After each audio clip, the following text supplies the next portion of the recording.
हरि ओम नमश्चंडिकायै। श्रीमद्देवी भागवत महापुराण अथ तृतीयः स्कन्धः अथ द्वादशोऽध्यायः।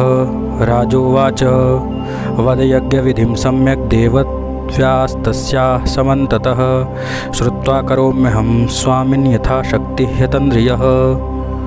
राजा बोले, हे स्वामिन, अब आप उन देवी के यज्ञ की विधि का पूर्ण रूप से सम्यक वर्णन कीजिए। उसे मैं सुनकर यथाशक्ति प्रमाद रहित होकर करूँगा। उस यज्ञ की पूजा विधि, उसके मंत्र, होम द्रव्य, उसमें कितने ब्राह्मण हों और दक्षिणा, इन सभी के बारे में निसंकोच बताइए। व्यास जी कहते हैं कि सुनिए, अब मैं आपसे देवी के यज्ञ के विधान का पूर्ण वर्णन करूँगा। अनुष्ठान में विहित कर्म के अनुसार यह यज्ञ सात्विक, राजस और तामस भेद से 3 प्रकार का समझा जाना चाहिए। मुनि के लिए सात्विक यज्ञ, राजाओं के लिए राजस और राक्षसों के लिए तामस यज्ञ, ज्ञानियों के लिए निर्गुण यज्ञ और वैराग्य युक्त लोगों के लिए ज्ञानमय यज्ञ कहा गया है। मैं आपसे विस्तार पूर्वक वर्णन करता हूँ। यज्ञ में देश, काल, द्रव्य, मंत्र, ब्राह्मण तथा श्रद्धा, ये सब सात्विक हों, उसे सात्विक यज्ञ कहा गया है। यदि द्रव्य शुद्धि, क्रिया शुद्धि और मंत्र शुद्धि के साथ यज्ञ संपन्न होता है तब पूर्ण फल की प्राप्ति अवश्य होती है, अन्यथा नहीं होती। अन्याय के द्वारा उपार्जित किए गए धन से यदि पुण्य कार्य किया जाता है तो इस लोक में यश की प्राप्ति नहीं होती और परलोक में उसका कोई फल नहीं होता। इसलिए न्यायपूर्वक उपार्जित धन से ही सदा पुण्यकर्म करना चाहिए। ऐसा कार्य इस लोक में कीर्ति तथा परलोक में आनंद के लिए होता है। आपके सामने इस बात का प्रत्यक्ष प्रमाण है। पांडवों ने यज्ञ में उत्तम राजस्व यज्ञ किया था, जिसकी समाप्ति पर उन्होंने श्रेष्ठ दक्षिणा भी दी थी। परिणाम अद्भुत रहा कि जिसमें महामनस्वी यादवेंद्र साक्षात भगवान श्री कृष्ण विद्यमान थे और भरद्वाज आदि पूर्णतः विद्यानिष्ठ ब्राह्मणों ने जिस यज्ञ का संपादन किया था, उस यज्ञ को विधिवत संपन्न करने के पश्चात 1 मास के भीतर ही पांडवों को महान कष्ट प्राप्त हुआ तथा कठोर वनवास भोगना पड़ा। द्रौपदी का अपमान हुआ, युधिष्ठिर का जुए में पराजय हुआ, पांडवों को वनवास हुआ और उन्हें तरह तरह के घोर संकट मिले। तब यज्ञ होने से होने वाला फल कहाँ चला गया। महामनस्वी पांडवों को राजा विराट की दास्ता करनी पड़ी और नारियों में श्रेष्ठ द्रौपदी को कीचक ने प्रताड़ित किया। उस संकट काल में विशुद्ध हृदय वाले ब्राह्मणों के आशीर्वाद कहाँ चले गए थे, कृष्ण की भक्ति कहाँ चली गई थी। जिस समय परम सुंदरी पतिव्रता द्रौपदी को बाल पकड़कर घसीटा जा रहा था, उस समय बेचारी की रक्षा किसी ने नहीं किया। जिस यज्ञ में देवाधीश भगवान श्री कृष्ण रहे हों और यज्ञकर्ता धर्मराज युधिष्ठिर हों, उस यज्ञ का विपरीत फल मिलने का कारण अवश्य ही धर्मानुष्ठान में कोई कमी रही होगी, ऐसा ही समझना चाहिए। यदि कहा जाए कि प्रारब्ध ही ऐसा था तो सभी शास्त्र निष्फल हो जाएंगे और वेद, मंत्र तथा धर्म ग्रंथ निरर्थक सिद्ध होंगे, इसमें संशय नहीं है। प्रारब्ध तो अवश्यंभावी है। इस कथन को यदि स्वीकार कर लिया जाए तो सभी साधन, फल और सभी उपाय व्यर्थ हो जाएंगे। सभी वेद शास्त्र अर्थवाद के रूप में परिणित हो जाएंगे, सभी क्रियाएं निरर्थक हो जाएंगी और स्वर्ग प्राप्ति के लिए जप, तप, वर्ण, धर्म सब व्यर्थ हो जाएंगे। केवल प्रारब्ध को ही हृदय में धारण करने से सभी प्रमाण व्यर्थ हो जाएंगे। अतएव भाग तथा उपाय दोनों को मानना चाहिए। कर्म करने पर भी यदि विपरीत परिणाम प्राप्त हो तो पंडित शिरोमणि विद्वानों को सोचना चाहिए कि कार्य में कोई कमी अवश्य रह गई है। कर्मशील विद्वानों ने कर्तृभेद, मंत्रभेद और द्रव्य भेद से उस कर्म को अनेक प्रकार वाला बताया है। पूर्व काल में इंद्र ने यज्ञ में आचार्य के रूप में विश्वरूप का वर्ण किया। उस विश्वरूप ने अपने मातृपक्ष दानवों के हितार्थ विपरीत कार्य किया। देवताओं तथा दानवों दोनों का कल्याण हो, ऐसा बार बार कहकर मातृपक्ष के जो असुर थे उनकी भी रक्षा की। तदनंतर दानवों को अत्यंत हिष्टपुष्ट देखकर इंद्र कुपित हो उठे और उन्होंने वज्र से तत्काल विश्वरूप का सिर काट दिया। इससे यह निसंदेह सिद्ध होता है कि कर्ता के भेद से विपरीत फल होता है। यदि इसे न माने तो ठीक नहीं, क्योंकि पांचाल नरेश द्रुपद ने रोषपूर्वक द्रोणाचार्य के नाश के निमित्त एक पुत्र उत्पन्न होने के लिए यज्ञ किया था। परिणाम स्वरूप यज्ञ वेदी के मध्य भाग में धृष्टद्युम्न तथा द्रौपदी ये दोनों उत्पन्न हुए। पूर्व काल में जब महाराज दशरथ ने पुत्रेष्ट यज्ञ किया तो पुत्रहीन राजा दशरथ के भी 4 पुत्र उत्पन्न हुए। अतः हे नृपश्रेष्ठ, युक्तिपूर्वक किया गया कोई भी कार्य हर प्रकार से सिद्धि प्रदान करने वाला होता है और युक्तिपूर्वक न किया गया कार्य सर्वथा विपरीत फल प्रदान करने वाला होता है। जैसे पांडवों के यज्ञ में किसी दोष न होने के कारण किसी प्रकार का उन्हें विपरीत फल मिला और जुए में वे हार गए। युधिष्ठिर सत्यवादी तथा धर्मपुत्र थे। द्रौपदी भी एक पतिव्रता स्त्री थी और युधिष्ठिर के अन्य छोटे भाई भी पुण्यात्मा थे, किंतु अन्यायोपार्जित द्रव्य के प्रयोग के कारण उस यज्ञ में वैगुण्य उत्पन्न हुआ, अथवा दोनों अभिमान पूर्वक यज्ञ किया था। दोनों ने, उन सभी ने मिल करके अभिमान पूर्वक यज्ञ किया था, जिससे दोष उत्पन्न हुआ। सात्विक यज्ञ तो अत्यंत दुर्लभ माना गया है। वह महायज्ञ केवल वानप्रस्थ मुनियों के लिए ही विहित है। तप में तत्पर जो लोग नित्य न्यायपूर्वक अर्जित किए गए द्रव्य पदार्थ, वन, फूल, फल तथा ऋषियों का सुसंस्कृत सात्विक आहार ग्रहण करते हैं, वे तपस्वियों द्वारा नित्य अति श्रद्धा के साथ पुरोडास में संपादित किए जाने वाले समंत्रक तथा यूप विहीन यज्ञ परम सात्विक यज्ञ कहे गए हैं। जिस यज्ञ में अधिक धन व्यय किया जाता है, जिसमें पशु बलि के लिए सुंदर सुंदर यूप गाड़े जाते हैं तथा जो अभिमान के साथ किए जाते हैं, क्षत्रियों और वैश्यों द्वारा संपादित किए जाने वाले यज्ञ राजस यज्ञ कहे गए हैं। महात्माओं दानवों द्वारा किए जाने वाले यज्ञ को तामस यज्ञ कहा गया है, ऐसा महात्माओं ने कहा है। ऐसे यज्ञ क्रोध भावना के साथ किए जाते हैं, अहंकार को बढ़ाने वाले होते हैं, ईर्ष्यापूर्वक किए जाने वाले और बड़ी बड़ी साज सज्जा तथा क्रूरता के साथ संपन्न किए जाने वाले, मोक्ष की कामना करने वाले विरक्त मुनि महात्माओं के लिए सर्व साधन संपन्न मानस यज्ञ बताया गया है। अन्य सभी यज्ञों में कुछ कमी हो भी सकती है, क्योंकि वे द्रव्य, श्रद्धा, कर्म, ब्राह्मण, देश, काल और अन्य द्रव्य साधनों से संपन्न किए जाते हैं। अतः अन्य यज्ञ वैसा पूर्ण नहीं हो सकता जैसा मानस यज्ञ सदैव पूर्ण होता आया है। सर्वप्रथम मन को परिशुद्ध कर गुण से रहित बनाना चाहिए।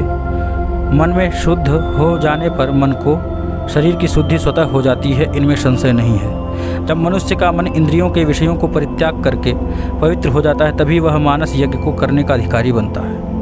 तत्पश्चात वह अपने मन में पवित्र यज्ञीय वृक्षों से निर्मित अनेक सुंदर सुंदर स्तंभों से अलंकृत तथा अनेक योजन विस्तार वाले यम मंडल यज्ञ मंडल का दिव्य रचना करके उनमें मन ही मन एक विशाल यज्ञ वेदी की परिकल्पना करे और उस पर मानसिक अग्नि का विधिपूर्वक स्थापना करे। उसी प्रकार मन में ब्राह्मणों का वर्ण करे, ब्रह्मा, होता, अध्वर्यु, प्रस्तोता, उद्गाता, प्रतिहर्ता और अन्य सभासदों को नियुक्त कर दे। यथोचित रूप से प्रयत्नपूर्वक मन से उनकी पूजा करे। प्राण, अपान, व्यान, समान तथा उदान, इन 5 अग्नियों को यज्ञ वेदी पर विधान पूर्वक स्थापित करना चाहिए।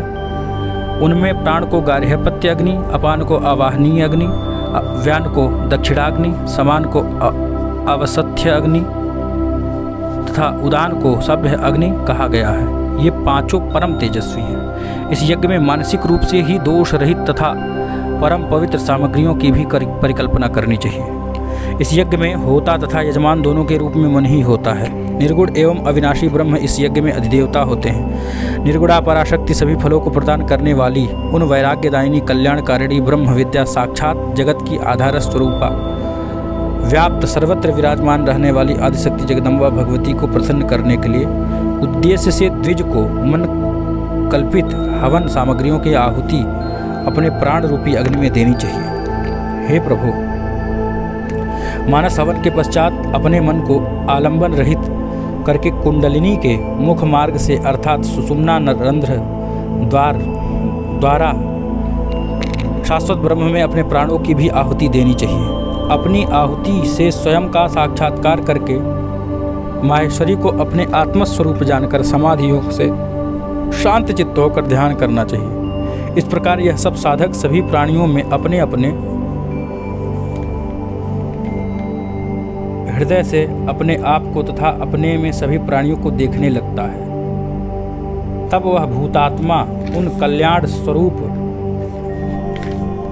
भगवती का दर्शन प्राप्त कर लेता है और सच्चिदानंद स्वरूपिणी का दर्शन करके ब्रह्मज्ञानी भी हो जाता है। तब उसका समय माया जनित प्रपंच जल कर भस्म हो जाता है और केवल प्रारब्ध कर्म का भोग करने के लिए ही शरीर रह जाता है। हे तात, वह जीवन मुक्त हो जाता है, मृत्यु के उपरांत मोक्ष प्राप्त करता है। जो भगवती को भजता है वह सब प्रकार के कृतकृत्य से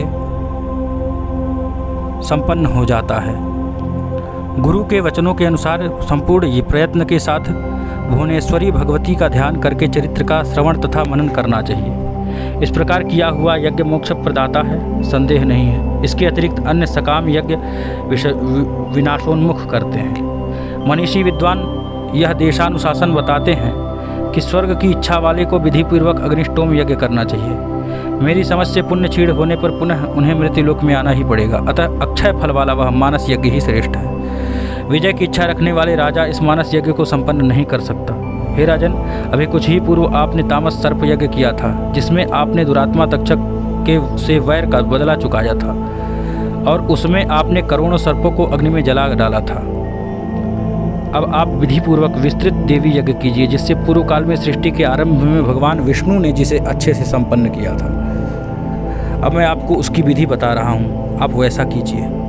आपके यहाँ वेदों के पूर्ण ज्ञाता, विधि को जानने वाले, देवी के बीज मंत्रों के विधान के जानकार तथा मंत्र मार्ग से विद्वान, मंत्रों को अच्छे जानने वाले ब्राह्मण, वे ही इस यज्ञ में आपके याजक होंगे और आप यजमान होंगे।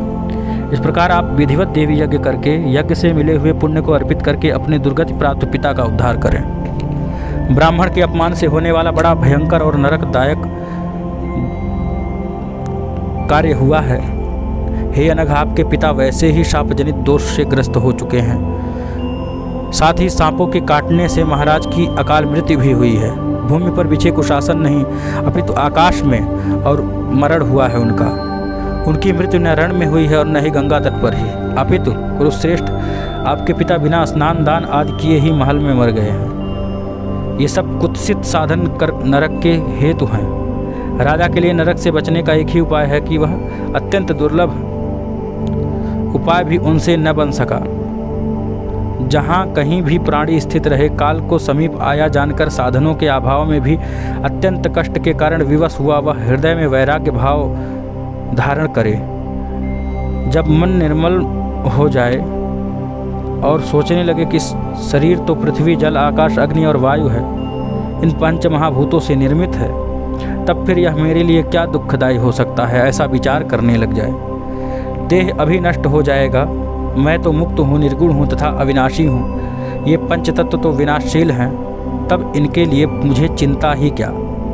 मैं तो सदा मुक्त और सनातन ब्रह्म हूँ, संसारी जीव नहीं हूँ। इस देह में से मेरा कोई विशेष संबंध नहीं है। कर्म भोग के कारण ही यह मुझे प्राप्त हुआ है। शरीर द्वारा किए गए अन्य सभी शुभाशुभ कर्मों को मेरा बंधन तो छूट चुका है।